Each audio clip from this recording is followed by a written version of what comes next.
يلا. Give it a few seconds.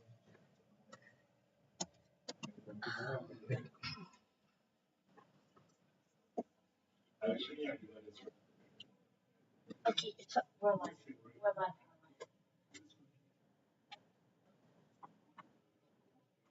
أعوذ بالله السميع العليم من الشيطان اللعين الرجيم. بسم الله الرحمن الرحيم. In the name of God, most merciful, ever merciful, and may God's peace and blessings be upon His holy Prophet Muhammad and the purified members of His household and progeny. Assalamu alaikum jami'an wa rahmatullahi wa barakatuh. Thank you for joining us once again in our series, Life, the Islamic Answer.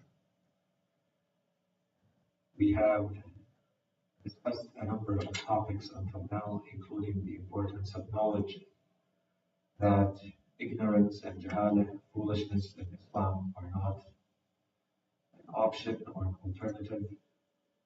We spoke about the conditions of knowledge in Islam being action and sincerity, and we started to talk about the importance of acquiring knowledge, becoming someone who strives to gain knowledge, and then as soon as we gain a certain amount of knowledge, the responsibility that comes with sharing that knowledge to others and starting to fall in the position of the teacher or the scholar. We then started to talk about how now we have the two first ingredients to build a community of knowledge around. And apart from understanding the notion of community in Islam and the Holy Quran, we also started to look at what our religion tells us about this idea of community in general, and specifically with regards to the community of knowledge, a community of people who come together around the idea of acquiring and sharing knowledge. And we saw that the first, perhaps one of the most important questions we want to have is who belongs to this community and how does it work?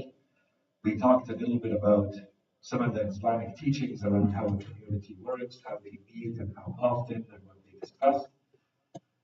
And then we talked about who should belong to this community. And we said first and foremost, everyone.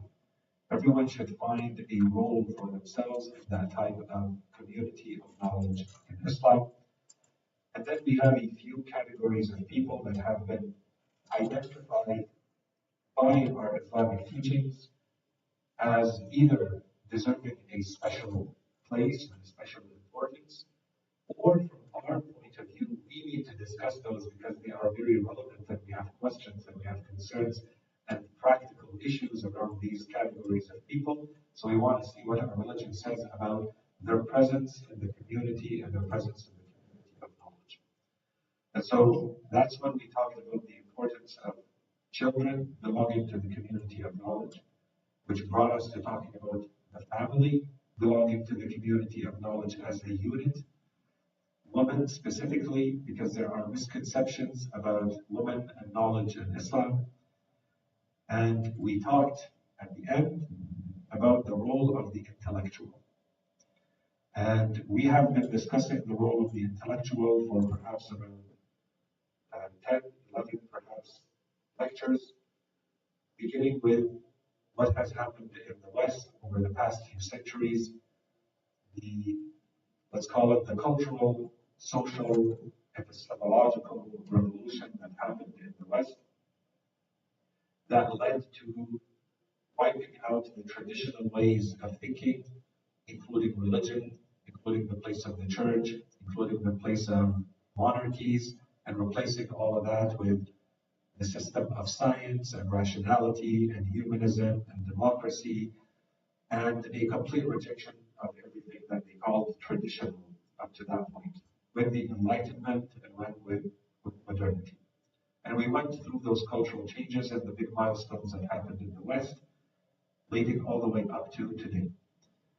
And we started to look at how, because of those changes, there is a new role that emerged that did not exist before, which is the intellectual. The figure of the intellectual appeared at that time as a central figure, because suddenly now you need new roles in society, new sources of knowledge, new sources of thinking, as opposed to the traditional ones where you knew exactly where to go. You had scripture that was given to you as an interpretation by the clergy, represented by the church that were working closely with the kings and queens, and you had a very clear structure in which you live.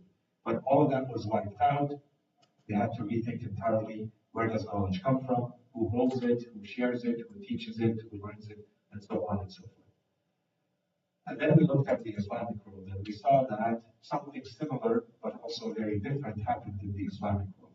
But it happened with a delay because the same changes that happened in the West were not replicated because Islam never had the type of rebellion against the traditional system as they had in the West, where you had societies basically rebel against the church and the state. At the same time, it was a rebellion against religion or what represents religion in those societies.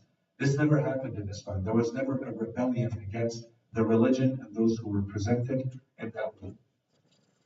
But that said, the bigger changes, the other changes that took place, they were also reflected in addition to the changes that were now happening in the Islamic world, including, for instance, the extremely important event of the fall of the Ottoman Empire, World War I, World War II, the colonization of Islamic lands, the decolonization, the states, so those countries becoming countries after they were colonized, all of that we went through, we explained the big changes, and we said all of this leads us to where? Before we start talking about the thinkers, the philosophers, and what they tried to do with the same question after we went through all of the main thinkers in the West who talked about the figure of the intellectual and what they focused on. We wanted to now look at what the Muslim or Islamic thinkers are saying about the intellectual. We said, but before we say that, we have to understand the psychology and what they're trying to deal with, because it's completely different. In the West, they did not have this complex that they're trying to overcome. They're really trying to look at the figure of the intellectual objectively. With the Islamic world, they are dealing with what I call a complex. The complex, you can call it the complex of superiority and inferiority. In short, they feel like the Islamic world fell. The civilization that it is represented by fell. There was a fall of the civilization of Islam. Islamdom, as they call it, fell, declined. And then one day you wake up and you find yourself very behind, completely dominated in multiple areas, the most important areas, especially militarily, but others, industrially, scientifically, economically. You are dependent, you're being dominated, you are unable to stand in a sovereign, empowered, independent way to defend yourself, to decide for yourself. So now all of these thinkers and intellectuals trying to understand who is the intellectual and what they should be, they should do, and how what their role should be in that type of society. They're working against a background, and the background is we need a revival of Islam. We need to bring Islam back to its days of glory, that it is the religion based on which we can live our lives, that it has, we are living lives of dignity, that we are empowered, that.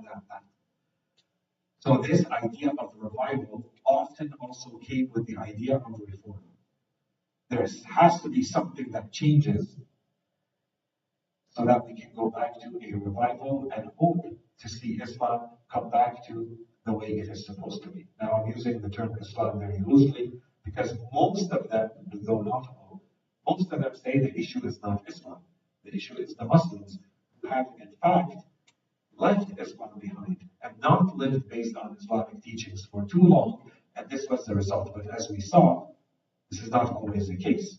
And this is where you start to see that the thinkers, when they are trying to propose a solution, they fall in different categories. One of the categories, and we didn't spend too much time on it because it's less of a concern to us, and our issue is not modernity for the sake of modernity. We're trying to bring all of this back to our own communities. The idea that they proposed in some groups, in some areas by some thinkers, that the way to revive Islam is simply to emulate the West and try to have the same type of break with Islam as they had in the West with Christianity. You want to worship, you want to have a religion, you want to be spiritual, this is an individual thing, keep it away. The movement towards secularism in the soft sense or the strong sense. There's a weak sense of secularism, there's a strong sense of secularism. So some Muslim thinkers or Islamic thinkers or thinkers in the Arab world, in the Middle East, and all of those areas that we were focused on, some of them said that's what's required. That complete break, because we saw that the Western model worked and they were able to advance and develop themselves through that. So we have to replicate that. And then you have those who say, absolutely not. We have to go back to our roots and just completely forget about the modern world and go back to the first generations of Islam and try to replicate and emulate them. This is the Salafist mentality. This is what Salafism means. That we go back to the first 3 or so generations of Muslims, so we will replicate them. And this is why you see that type of thinking, even in the way I sit and the way I dress and the way I eat, the way I think. It's because I consider that time, that duration, those generations to be perfection. And everything that gets me away from that, pushes me away from that, is pushing me away from what the Holy Prophet tried to instill and create in the world. Okay, and so of course there is a way to look at this to say this is very narrow, this is very superficial understanding of what the Holy Prophet tried to do, but that was the solution on the other extreme. And then you have all of the spectrum in between. What do we take and what do we leave? And this is where we focus the majority of our discussion until now, to show what the majority of the thinkers have been saying. And so we went through a large number of these thinkers until now. I'll just name a few, and then we'll go into the few that we have left to wrap up this and to, inshallah, introduce the Shia thinkers the next time that we meet. So we went through, for instance, scholars like Rifa' al-Tahtawi. We said he, for instance, emphasized educational reform. And this is now, we're talking the 1800s. And we said we're talking about this, one, because a lot of these thinkers, I think it's important for us to know them and to know why their names are still being mentioned today. But more importantly, what themes seem to run across, and they seem to be common. And 2 centuries or more later, we hear major thinkers still repeating the same ideas, maybe a little bit more sophisticated, nuanced, modifying, but the same themes are running through, which tells us maybe that we have never really been able to fix those things that were mentioned 2.5 centuries ago and until today.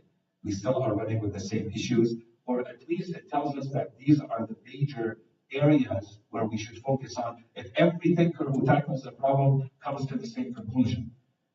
Or at the end, you have only a few themes that keep re-emerging. Doesn't this tell us something about our state and where we need to focus? So we spoke about Rifa' al-Tahtawi, we spoke about Jamal al-Din al-Afghani, his influence on a few of the other scholars and his ideas around unity, around educational reform, and a few others, and I'll come back to him quickly, inshallah, the next time perhaps that we meet, inshallah. We spoke about Muhammad Abda and his student, Rashid Rida, the importance that they gave to starting to put together ways of combining the different types of knowledge, Islamic with non-Islamic knowledge, to create new, not only new types of people in society, but new scholars. Because here, Muhammad Abda, we're talking about an Azhari trained scholar at the highest level of his scholarship as a Muslim scholar, saying the scholars we are producing today are no match for the challenges of modernity. We need to rethink how we educate the scholars. Forget the laymen and the commoners and what we do with our. Of course, he put a lot of energy into that too, but the main focus was we have to start from the top and focus on the scholars. We spoke about Sayyid Qutb and the influence that he had on that type of world, and where he started to focus on this idea of the intellectual in that world. He called them the Qadi'a, right? Those who are at the forefront, who are fighting the first fight. How do we educate them? What do we equip them with knowledge and so on and so forth? And his influence is still present until today for sure. We spoke about Muhammad Iqbal. We talked about his importance as a successful thinker himself and a successful intellectual himself in multiple fields, in philosophy and as a poet and as a politician, as a thinker.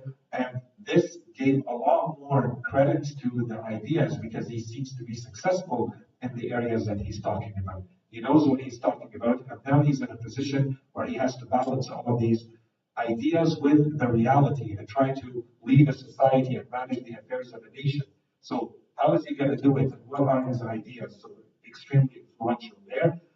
We spoke about Malik ibn Nabi, unfortunately not well enough known in our circles.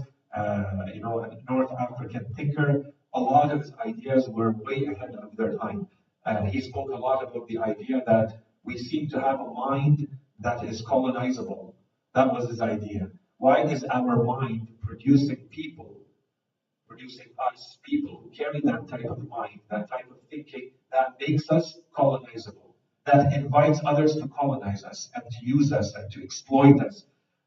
Where where did we go wrong in our thinking? What do we need to change and purify and cleanse so that we move back to being sovereign and being independent and having integrity and having dignity, right? And so a lot of deep thinking there. We spoke about Al-Jabari, Muhammad Abid Al-Jabari, extremely influential, if not the most influential thinker of the past couple of generations in the that type of thinking in the Islamic world, and those who kind of reacted to him, George Tarabishi, Adonis, Ali Harb, they are prolific writers. And so it's a back and forth. He writes, they answer, then he answers to their, and so on and so forth. That creates a whole tradition around that. We spoke about Abdul Wahab al-Masiri, we spoke about Hassan Hanafi, we spoke about Taha Abdul Rahman wa al-Hannab. And then we moved to, last time we met, we spoke about Malcolm X and how he views the role of the intellectual and what he's trying to create in the communities where he was influencing, and how his views broadened after he went to Hajj and his ideas about Islam suddenly changed. Islam is not just about what we're trying to do with the black African American living in the US. It's about an ummah living across the globe. That's completely different thinking. So what do we need to do? It's about awareness and education and understanding how we are being exploited and then doing something about it. We spoke about some major thinkers where we started to draw again some common themes, including Fadl Rahman, or Fazlur Rahman, as he writes his name, the famous Pakistani thinker who left Pakistan, India, Pakistani. He left there and came to the US because there was a severe backlash against some of his writings and how he called for a reinterpretation of the Holy Quran using modern tools.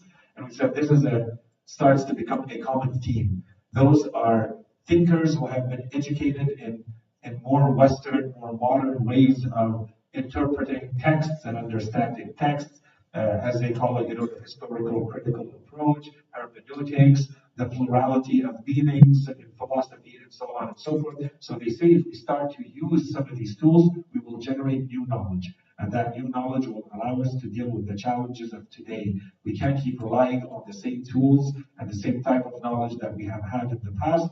It does not allow us to find answers to the problems of today. Those tools were good for the problems of that time. That's why they developed those tools. We need new tools today.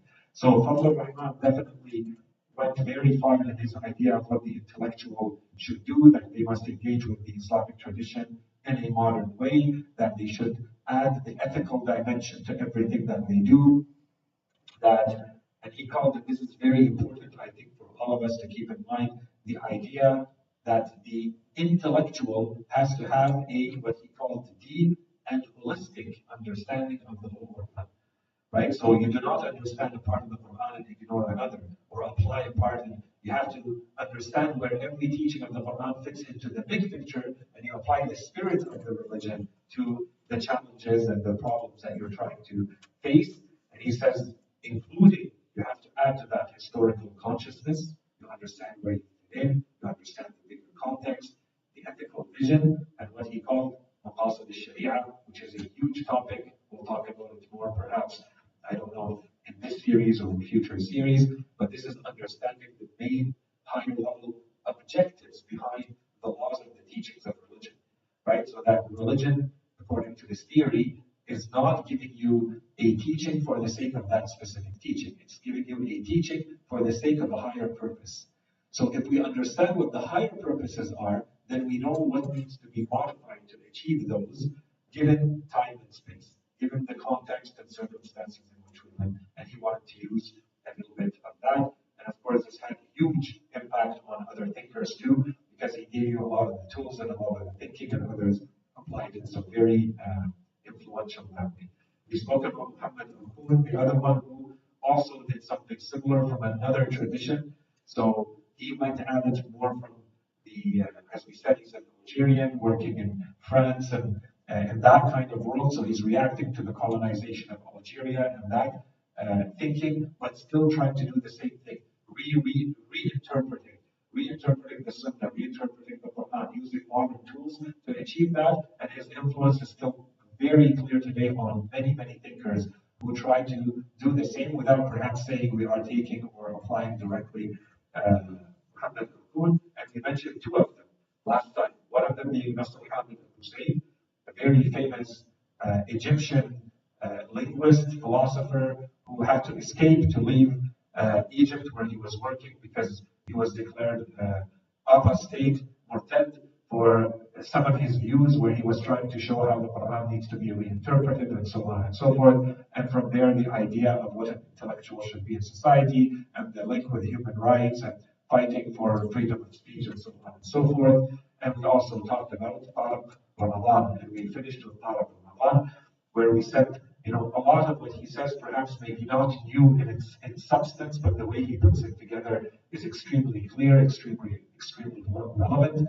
And he was perhaps the most prominent thinker, especially post 9/11, in the European media, especially in France, in the French language media in France, Belgium, Switzerland, and then the Islamic world, Africa, and elsewhere. And he, of course, sometimes intervenes in English, but mostly in French.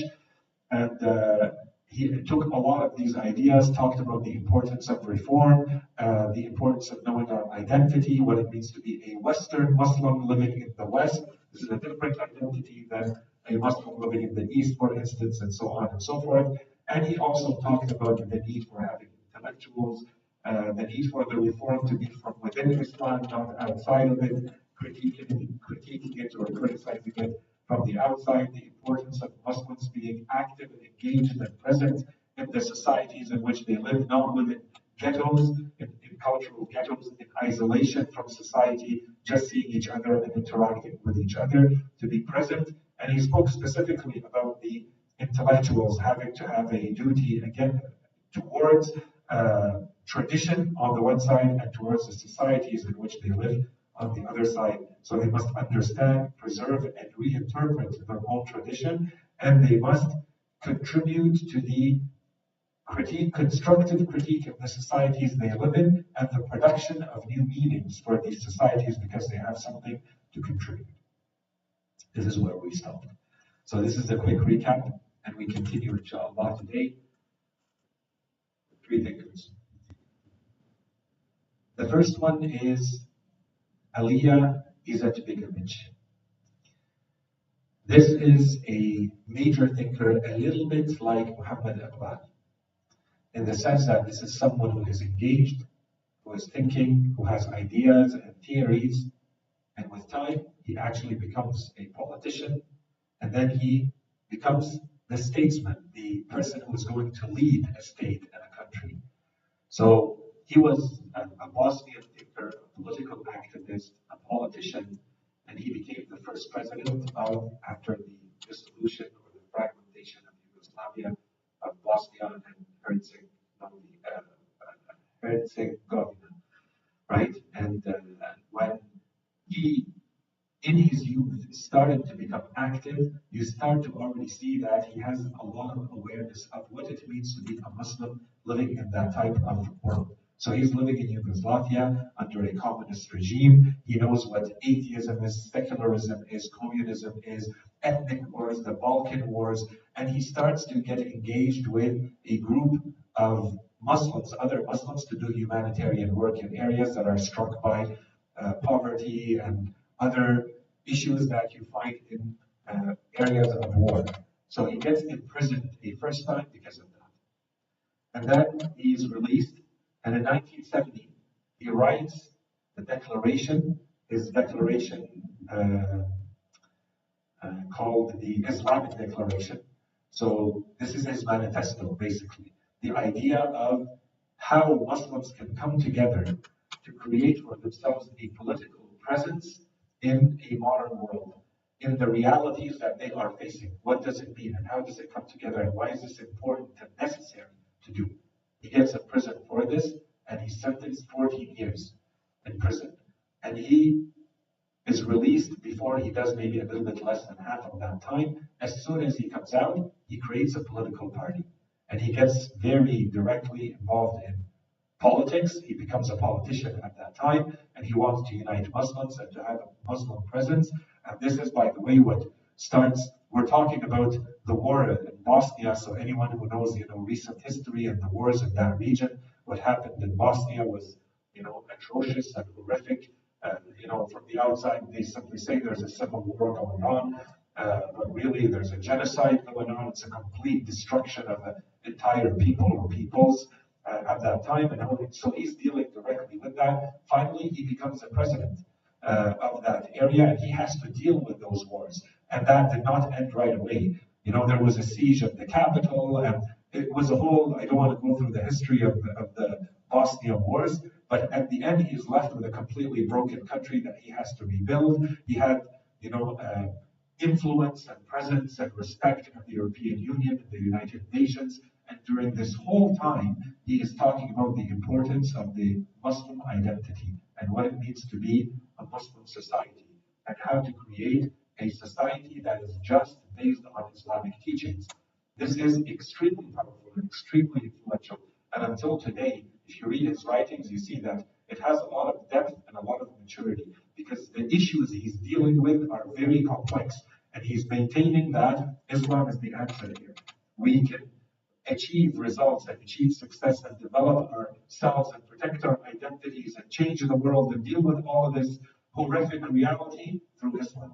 And so this is extremely powerful. The better you understand what he's contending with and what he's dealing with, the more you appreciate his writings because you see that he's not talking in a vacuum. He's not a thinker sitting, alone in comfort in front of a computer writing away, right? This is someone who is dealing with a very harsh reality in life.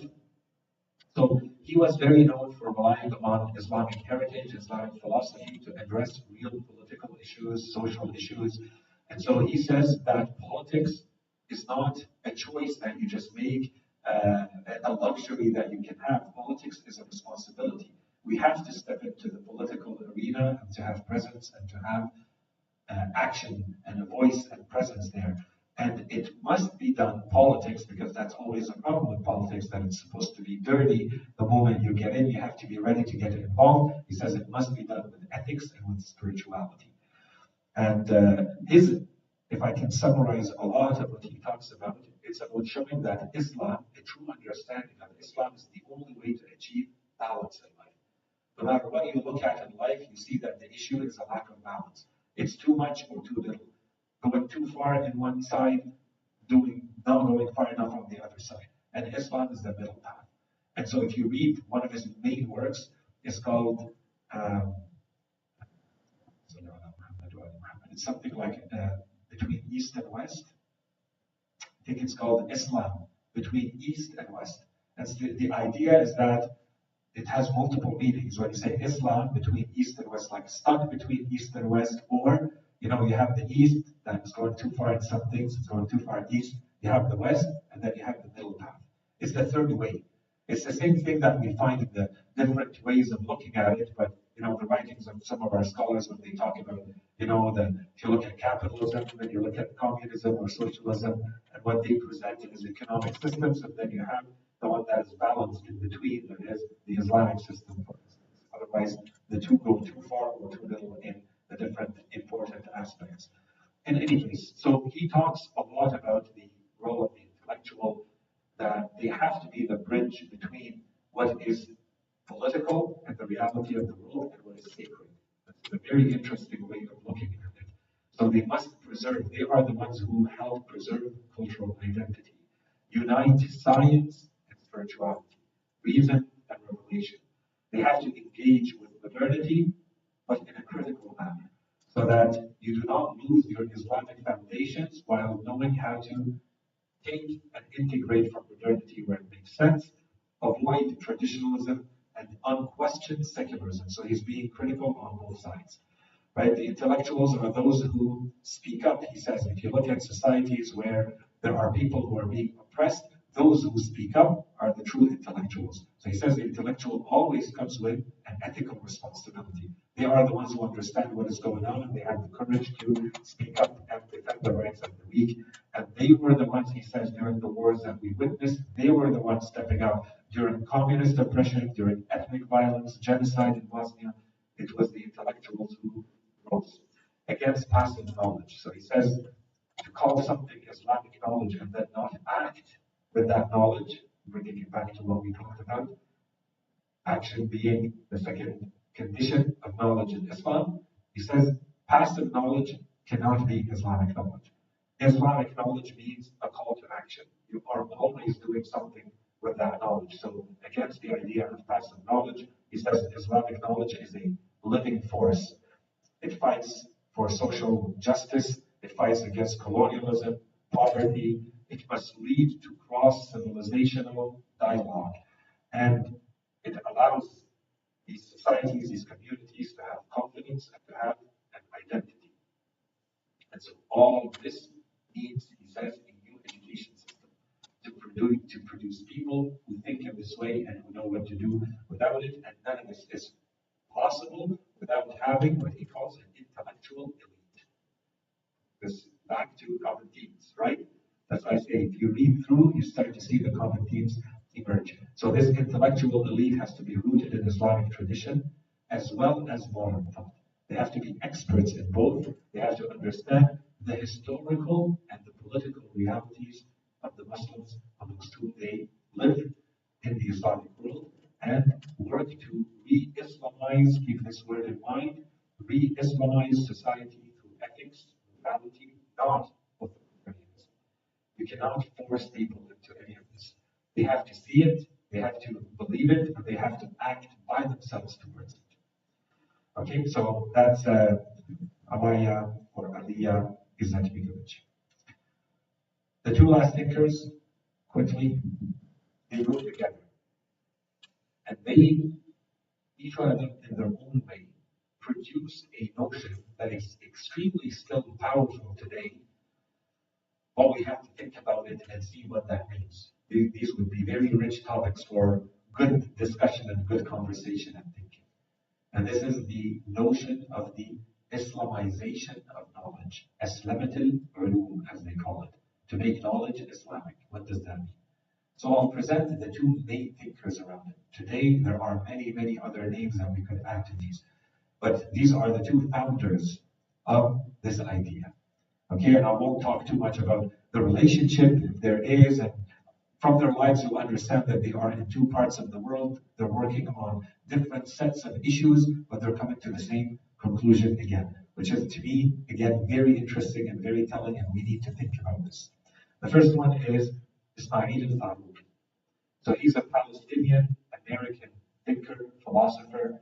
He grew up in Palestine. His father was a judge, and then he went to Lebanon, and then he came to North America to continue his studies. He got his PhD, and already there you could see that even though his studies were in philosophy, he was very interested in knowledge, so epistemology and knowledge, as well as ethics, right? So he's looking at the ethical models of Kant and other thinkers and other philosophers.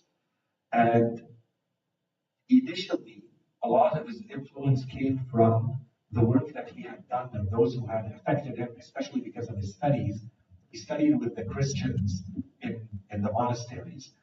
And that system was very influenced by the idea of Arabism. And I spoke a little bit about it when I spoke about what was going on in the big milestones and the attempts to reform and revive the Islamic world. One of the ideas was Arabism. So this is happening at the same time.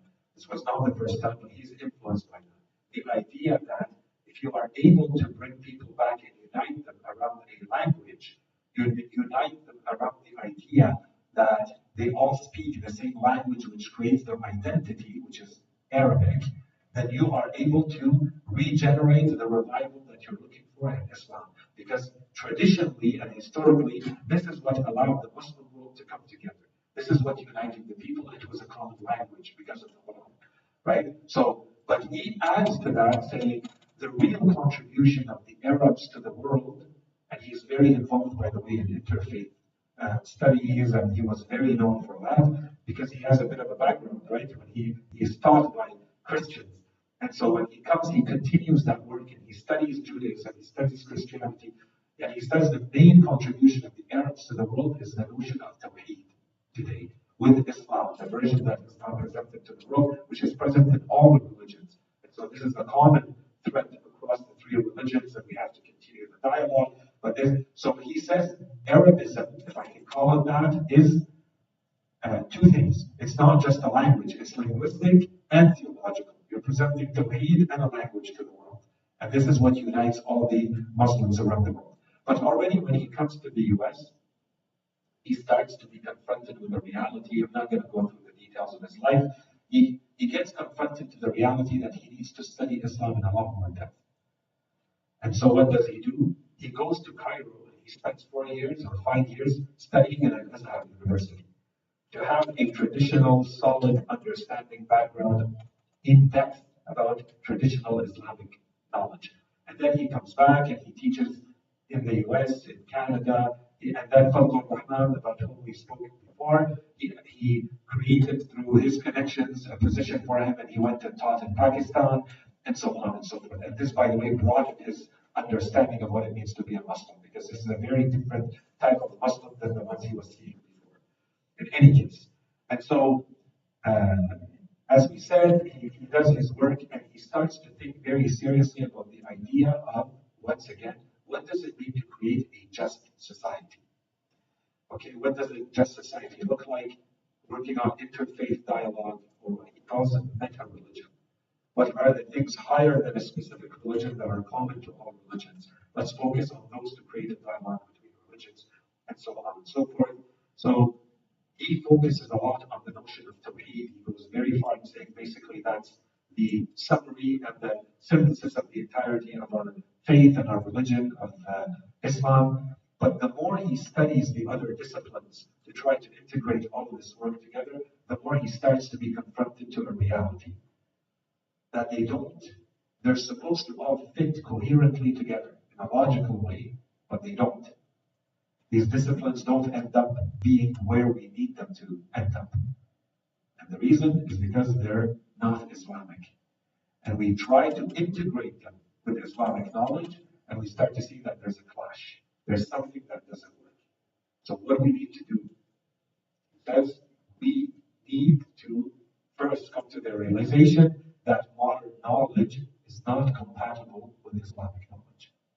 We need to rethink Islamic knowledge. We need to create a way of understanding knowledge that is entirely Islamic, because we can't try to make it work and integrate it with the types of knowledge that exist in the modern world. Okay, and I'm going to come back to that in more detail in a second with the other thinker that I want to talk about.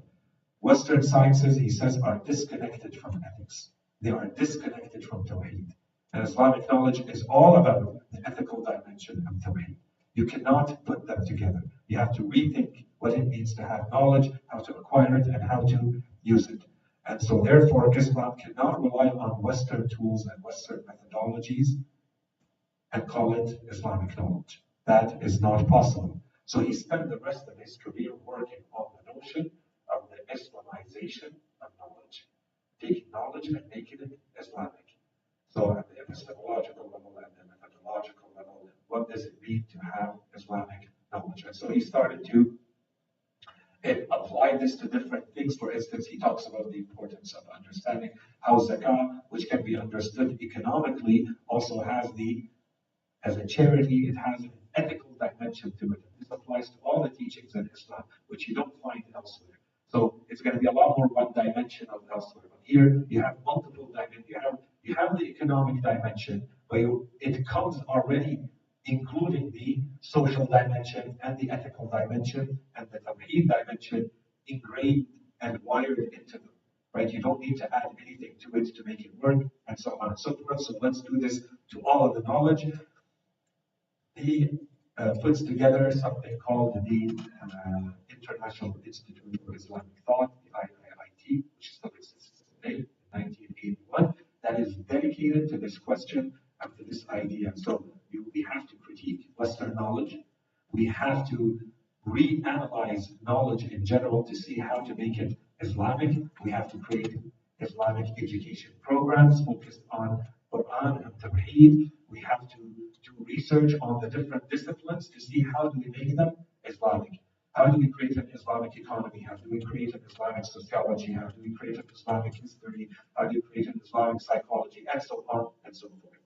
Okay, with time, they started to use other terms, by the way. If you read more modern writings from them, because he was killed.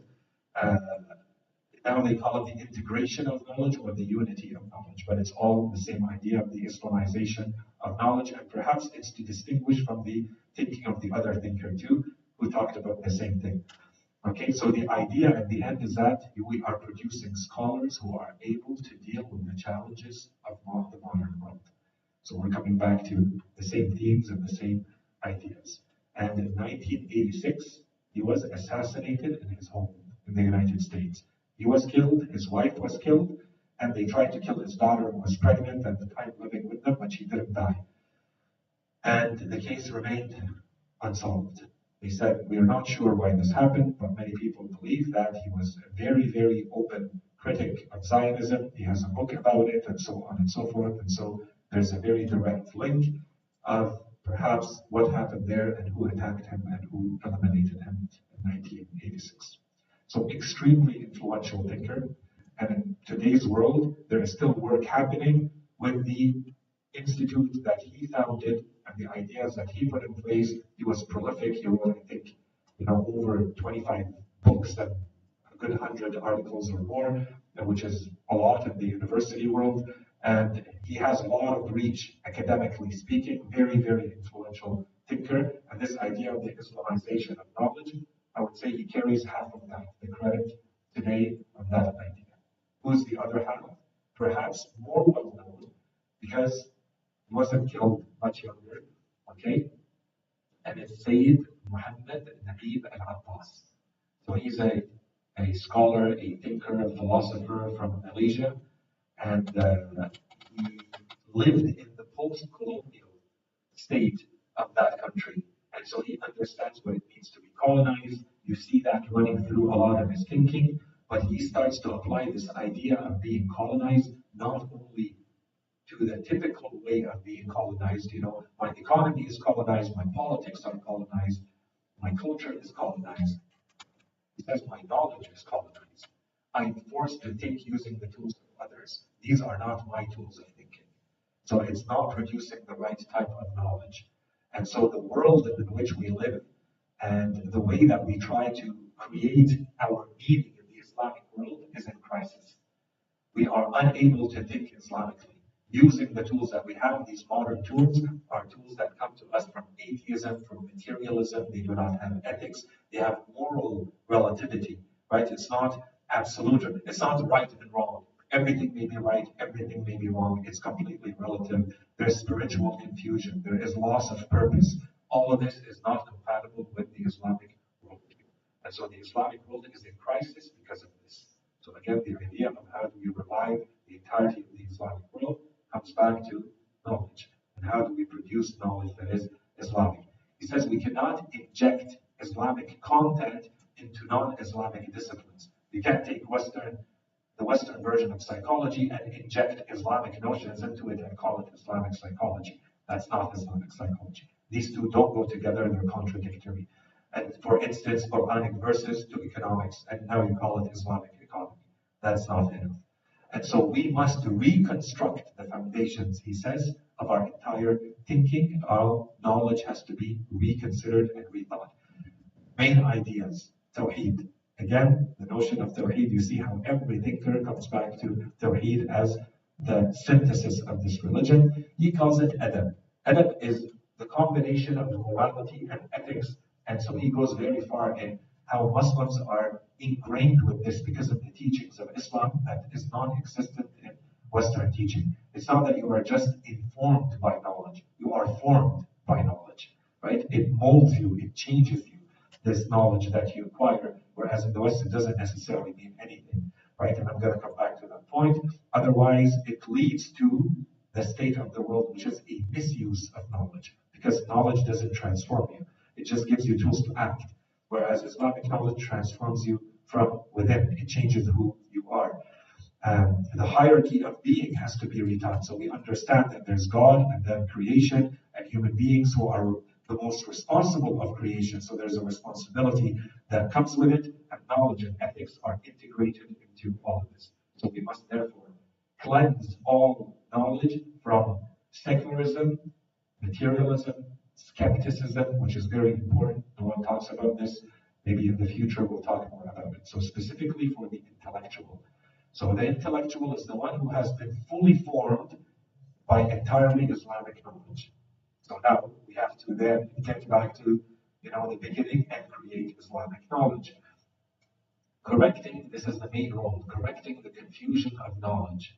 This is the role of the intellectual.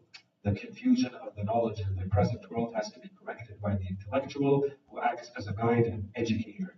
Critically analyze and purify foreign ideas before integrating them together, ensuring and restoring coherence, purpose, the logic between them so that they all go in the direction of Tawheed and Islamic teachings, and you defend Islamic metaphysics against secularism, materialism, and so on and so forth, without ever becoming a tool of power and a tool of ideology, which is very important.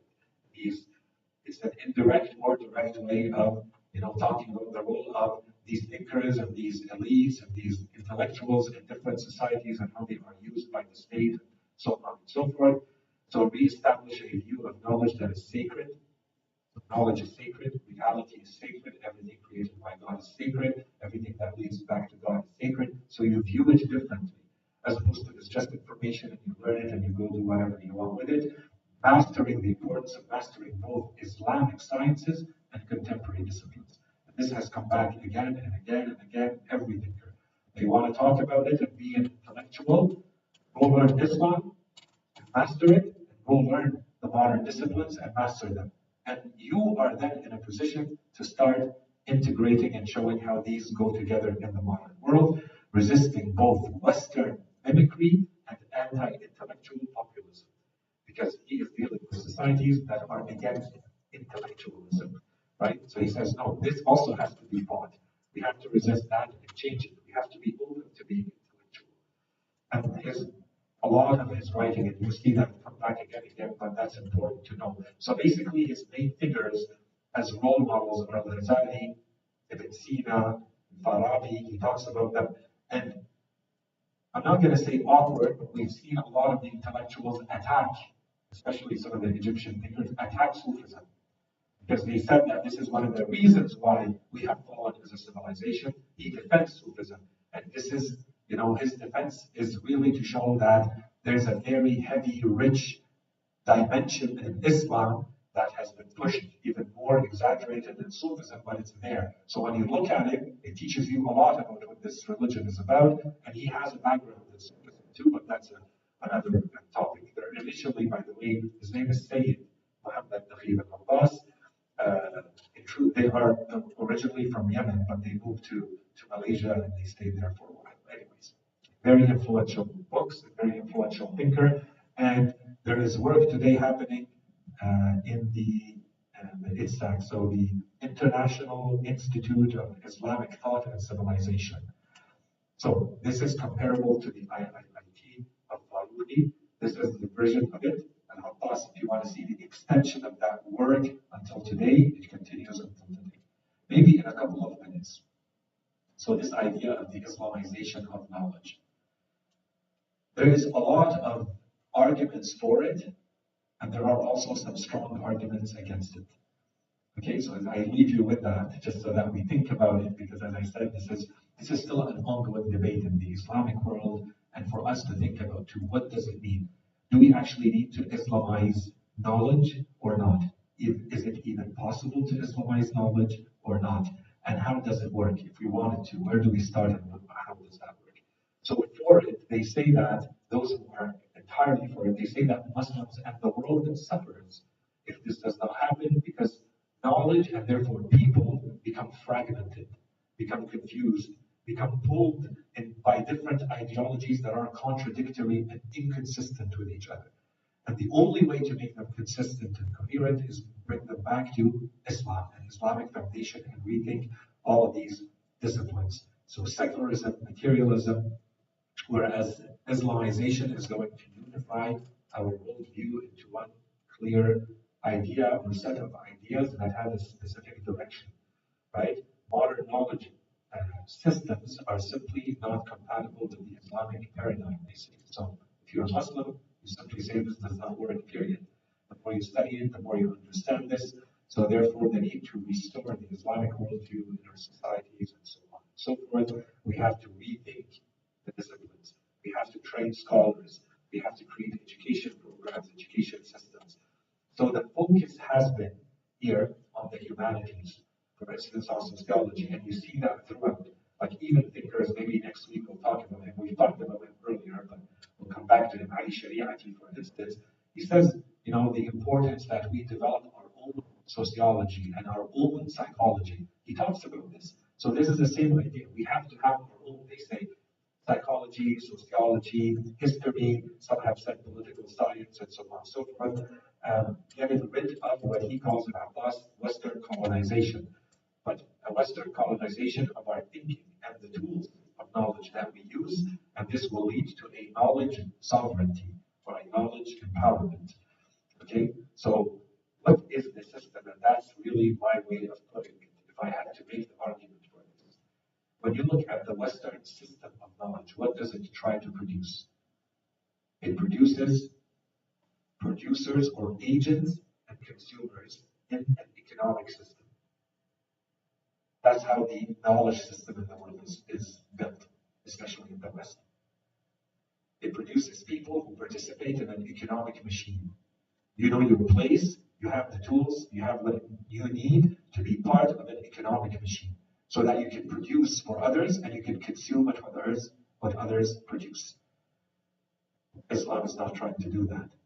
Islam is trying to produce servants of God. Very, very different paradigm. So all the knowledge that you get in Islam is supposed to feed into that, as opposed to feeding an economic machine. Is it against economy? No, but that's not the purpose. It will allow or include the economy part or the economy dimension, as well as all the others. That's not the main driver behind the system that's put in place. In any case, on the other side, the project has also been very, very criticized. For instance, some have questioned the very idea of having an Islamic version of knowledge. Knowledge is supposed to be truth. There are facts about the world. So, is your physics going to be different from my physics? And your math is going to be different than my math? If we go back in history, did the West not just take our knowledge and apply it? Did not the Muslim world have the same version of math that they came and took and applied? And they were able to go further with it because we stopped producing and they continued? So is there really an Islamic version or not? So, of course, I'm not taking a position here. I'm just saying what the main arguments are in each one of these. If you dig into them, you see perhaps there is no contradiction, right? In any case, the other idea is that why have we not seen? So this all happened especially around the 80s. The idea of the Islamization of knowledge with institutions and think tanks behind it. Why have we still not seen the Islamic version of any of these sciences? How long does it take to produce this knowledge? Show me really coherent, fully cooked, polished version of Islamic economy, Islamic psychology, Islamic sociology. Where is it? Why are we waiting for it? And where is the aspect of it that we should perhaps be concerned with if we want to push our societies economically, industrially, militarily, practically speaking? The natural sciences, the math and the computer and the chemistry and the biology does that apply to it as well or not? Because the claim initially was that it applies to all, but everything we see coming out seems to be focused on the humanities. So maybe you need to already define where this applies and where this does not apply. In any case, So until now, the main issue seems like there has been a lack of methodology. You have to be able to tell me, here are the steps you follow to Islamize knowledge or to produce Islamic knowledge from scratch, for instance. This has not been the case, which means that it either will not work because you're not able to make it real and break it down to the steps, or you haven't thought about it enough. The ideas are still not mature enough. We need more generations of thinkers to go in that direction, even though some say, this is hopeless and let's stop wasting time and money and effort and energy and resources on this. And some have also even said that this is just going to help religion. So you can think of people like Mr. Hamid Abu Zaid and his likes saying that it's just going to make religion perhaps overstep and give more authority to religion because you're calling everything religion and religious science and Islamic science. In what way? In the sense that, if we want to be sophisticated in the argument, we say that perhaps religion was not meant to address everything. Religion was perhaps only meant to address things that it addressed, and it left the rest for human beings to deal with. Allah subhanahu wa ta'ala gave you tools to go and figure out and understand and explore and study and test and experiment and reach your own conclusions and then fix those conclusions. And this is how science works. It didn't need to come and give you revelation about this. You don't need to come back and call it Islamic. There's nothing Islamic about it. Those things that are Islamic, it told you. It added them. There's verses in the Quran, there are well-known ahadith that talk about it, because those are the things that Allah subhanahu wa ta'ala either wants you to focus on as being revelation coming from Him, or the things you can never know by yourself. Because the human mind is incapable of knowing, for instance, what happens in the afterlife in detail. So you have to have some other source of knowledge for it, and that's where you get your knowledge from the revelation. The rest, Allah subhanahu wa ta'ala has given you the tools for it. So this starts to create a different vision or understanding of what religion is. Does it cover absolutely everything, or does it focus on the areas that are specifically related to your spiritual salvation? And the rest says, it's up to you. You can live your life the way you want, so long as this part is well understood and you follow the teachings that I have given you. In any case, I'll stop here. Inshallah, the next time that we meet, we can start talking about to wrap this topic. And by popular demand, we'll wrap this topic by complementing it with a few Shi'i thinkers and their attempts at looking at the role of the intellectual to wrap up this topic, and then we move on to the next videos, inshallah.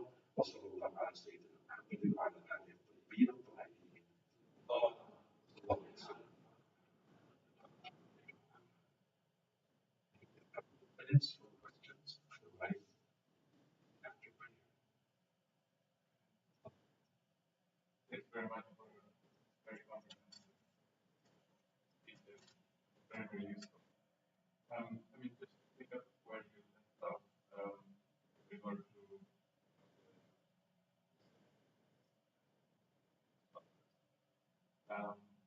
so what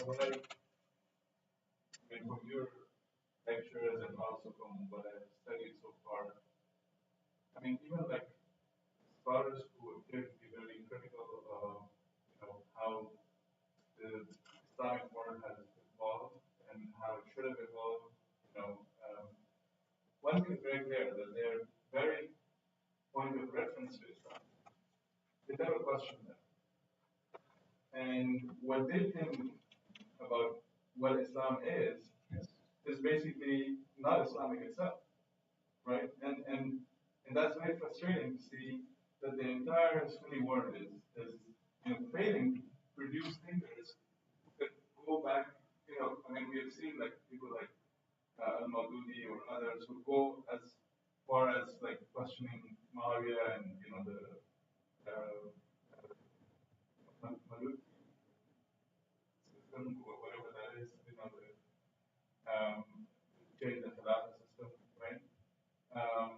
But then they fail to go, further than that. Saqifa, for example, right? Where, like the people from the time of Jahiliyyah took over together with the hypocrites and changed the very face of Islam, right? And that has basically changed the whole purpose of Islam into a materialistic, worldly thing, and they're trying to reconcile, that, distorted version of Islam with the modern world, which both have the same problem, right? And so that's something that I haven't seen in any of it. Are there, some scholars who have addressed this, or It's an excellent question and very accurate description. And in short, the way I think you want them to address it, no, it has not been addressed, not to my knowledge. And so, if you mean in the Sunni world, uh, those who will be critical of those earlier generations that will say, the wrong turn happened even earlier than we're saying, they will be very critical of religion in general because to them that's one. And this is, I think, the point you're making, or the conclusion that we should all arrive to, is that they're not able to dissociate between religion and what happened to the Islamic community right from the time of the passing away of the Holy Prophet. Right? So to them, that's one thing, one continuum, and then there was a wrong turn taken. So those who have talked about a wrong turn a little bit more openly, they say, for instance, it was with Muawiyah that he turned it into a kingdom, bringing in Bani Umayyah, and the turn was there. Others say, for instance, no, it was much later by Bani Abbas or the end of Bani Abbas, right? But they will not be very critical of anything else, right? So the way you want it from the Sunni world, I don't think is there. From the Shia world as well, as I'll mention, there are very, very few thinkers who have even talked about this idea of the intellectual, or how we should move towards a revival and a reform and all of that, which is perhaps another issue to talk about and needs to be talked about. Because are we concerned with this, or are we in isolation and it doesn't concern us? That's the question, right? And in any case, I will address that a little bit the next time we meet, inshallah. But you'll see that there is very little of that. Those who talk about this issue will talk about it from a aqa'id or history perspective. They will not talk about it from this angle that you just addressed, which is there is an intellectual revolution that is required, a reform that is required. How do we link it to an ideal if the ideal never existed in the Islamic world because it took the wrong turn from the beginning and we were never able to put it back on the rails as we should have been? Right? That's the main argument. And I haven't seen it. Maybe it exists, but I haven't seen it. I've seen it, but not in this type of writing. It exists in the books of Aqa'id, it exists in the books of Sira, but not in the books of thaqafi, culture, philosophical thinking about the state of the Islamic world today and what needs to happen.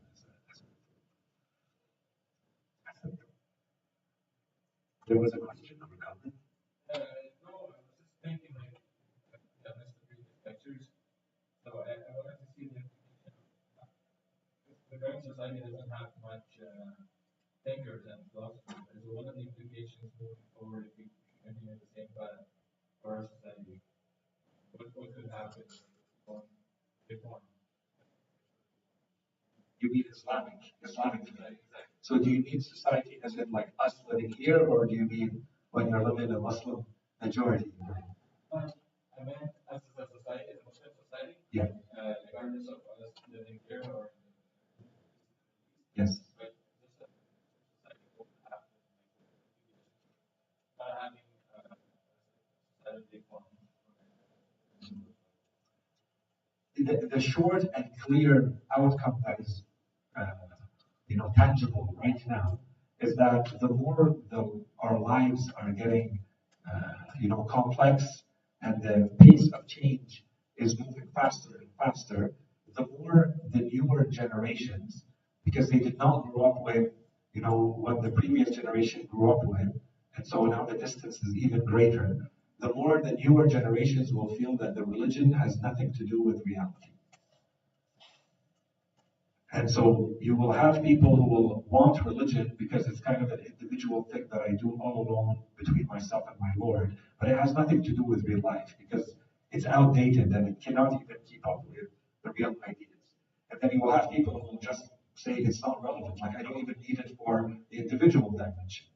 To me, this is there's a lot of other things we can say, but this is the biggest one that is tangible and clear to all. that if this religion is not able to show that it can be present in the modern times by dealing with issues that affect people's lives directly, individually and as societies, then it's irrelevant. And people will do what they want with that, but it's irrelevant. So some will make it very limited. It's relevant to me in this space, just like you have in the West and elsewhere, right? So it's relevant in that way. It helps me. I can find meaning, comfort. I deal with grief, sadness, problems in life, all of them. I pray, but it has nothing to do with real day-to-day life. Or you completely reject that. I think that's that tangible, concrete, practical outcome that we're moving very quickly towards. There are movements of revival, but those ideas are perhaps not addressed. There are other things contributing and helping. When in the West, the systems that they have put in place collapse, then suddenly you say, okay, well, maybe the alternative is not there. But it doesn't fix the problem that what I have, does it deal with it or not? That's still an issue. So I say it helps that the other system that was supposed to be the answer is failing. And you say, okay, I can't go there, but I know that what I have here is not doing it either. Right? That's the issue. But in any case, that's for another discussion, for a much bigger discussion. Yeah. So, no,